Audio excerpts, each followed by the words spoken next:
রোজ রোজ ফুলকপির ঝোল খেতে ভালো লাগে না, তাই কাল বাজার থেকে ফুলকপি এনেছিলাম। এনে বাড়িতে বলেছিলাম যে ফুলকপির পকোড়া করতে। অনেকদিন ফুলকপির পকোড়া খাইনি, তো সেই জন্য বললাম ফুলকপির পকোড়া করতে।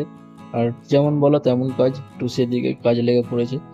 টুসি এদিকে সমস্ত কিছু যোগাযোগ করে রেখে দিয়েছে, আর তার আগে কিছু পাঁপড় ভেজে নিচ্ছে, কারণ এগুলোও এনেছিলাম হাট থেকে। আমাদের এখানে প্রতি শুক্রবার হাট বসে, তো সেই জন্য বললো আগে পাঁপড় ভাজি, তারপরে ফুলকপির পকোড়া করব।